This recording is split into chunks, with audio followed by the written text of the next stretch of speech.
Technology, a reflection of our times. Efficient, computerized, with a sleek beauty all its own. Technology is the human imagination converted into reality.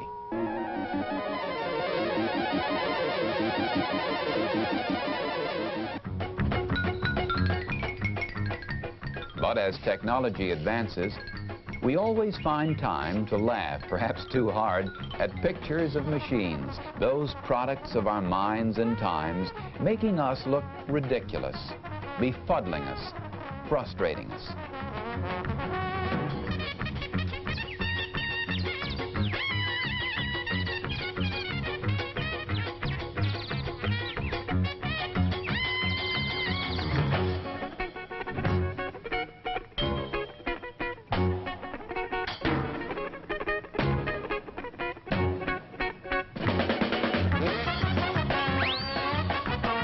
It is funny, isn't it? Watching technology take a step backward. Watching machines break down in old-time movies always seems to tickle us. Perhaps it tickles us because we'd rather not think about the problems of machines breaking down in our day and age. For we have become a people, indeed a whole world, dependent upon the technology, the enormous, sophisticated, complex technology that we have created. Yet, despite our depending on it, most of us know next to nothing about how it works or how it fails to work.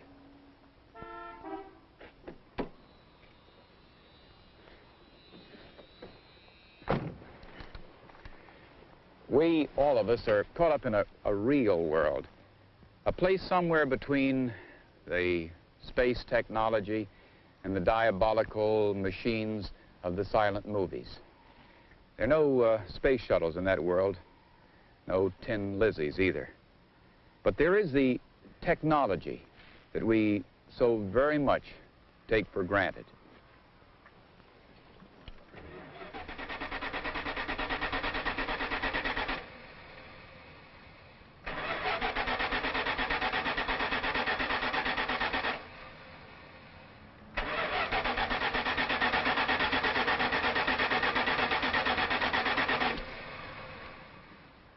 Now, certainly from time to time we know that our cars may not work. We may not have maintained them properly. Or that a hot water heater won't give us our share of hot water. We may not have taken care of it.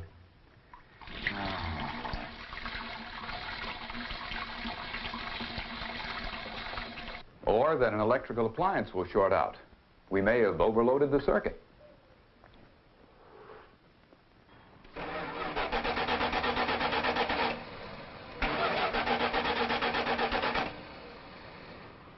Of course, these are just little problems. They only cause anger and frustration.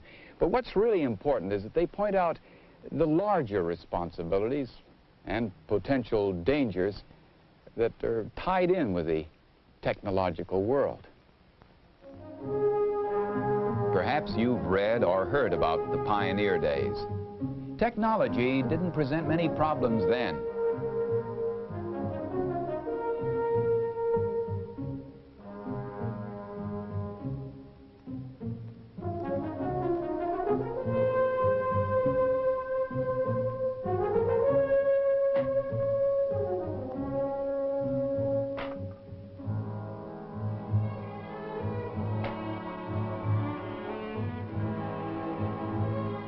Our forefathers grew their own food, supplied the materials to furnish their own heat and light, and got their own water from a stream or well. Life was much simpler then.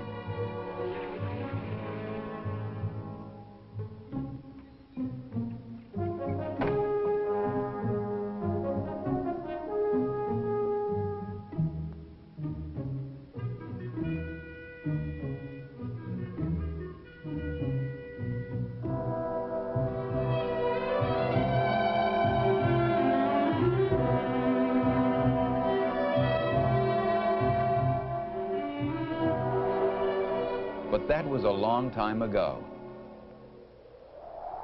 Ironically, we can still see traces of some of those early homesteads which fell victim to a lack of technology. Today, many of us have no idea where our food comes from, have no idea how or where our electricity and gas arrive, have no idea where our drinking water comes from. We only see the last step, the supermarket, the switch, the knob, the faucet. But the actual source of energy to run our industrial world remains a vast, mysterious system which somehow seems to work, but which many of us don't really understand. For so many fundamental needs, we depend upon things beyond ourselves, things over which we seem to have no control.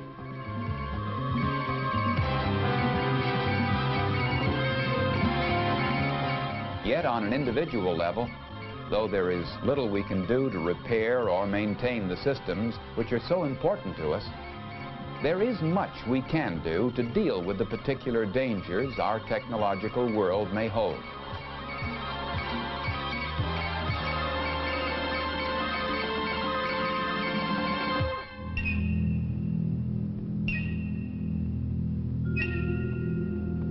Perhaps the most wide-ranging technological failure in man's history was the famous blackout which struck the New York City area on November 9th, 1965.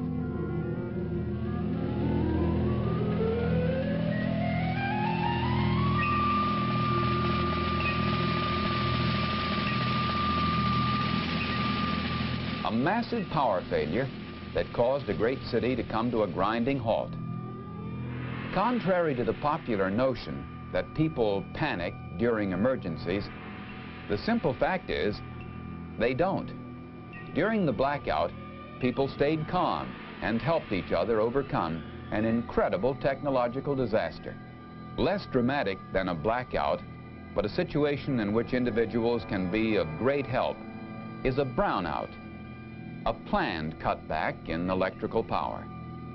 During such a period, individuals can work to prevent a large-scale power failure by not using convenience electrical items like dishwashers, record players, or power tools, by turning off air conditioners, by not using more lights than necessary, and by turning out lights when leaving a room. Fire, another technological disaster during which individuals may be called upon to take quick action. Conventional wisdom suggests putting water on a fire, but in many cases, this is exactly the wrong thing to do. With an electrical fire, be sure to turn the electricity off before applying water. If the electricity cannot be turned off, smother the fire with sand or CO2 from a fire extinguisher. The same goes for grease and oil fires, and in the case of gas fires, shut off the burners if you can. Get out, then call the fire department. Gas can cause explosions and more fires. If you have turned the gas flow off, water, sand, earth, or wet blankets will all be useful in putting out the remaining fire. Yes, our wonderful world of technology can be an exciting one, and quite often beautiful and awe-inspiring.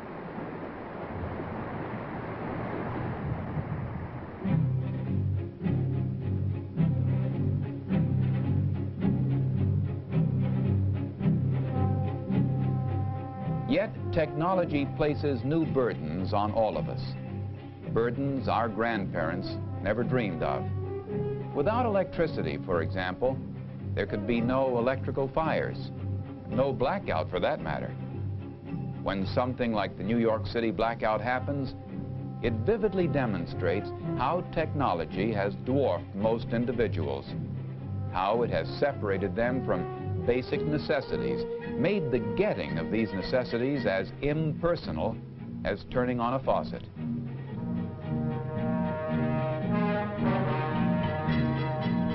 Still, no matter how impersonal technology may seem, it forces very personal responsibilities on the people who benefit from it. the individual can help himself and his community by taking these responsibilities seriously and in knowing how to deal with the special problems technology presents. The point is that our advanced and advancing technology can be presenting new and exciting possibilities which can be of enormous benefit to man. But along with these possibilities come new dangers, new responsibilities. Today it is vital to learn enough about these new dangers to be able to make a reasonable action decision when we are confronted with them.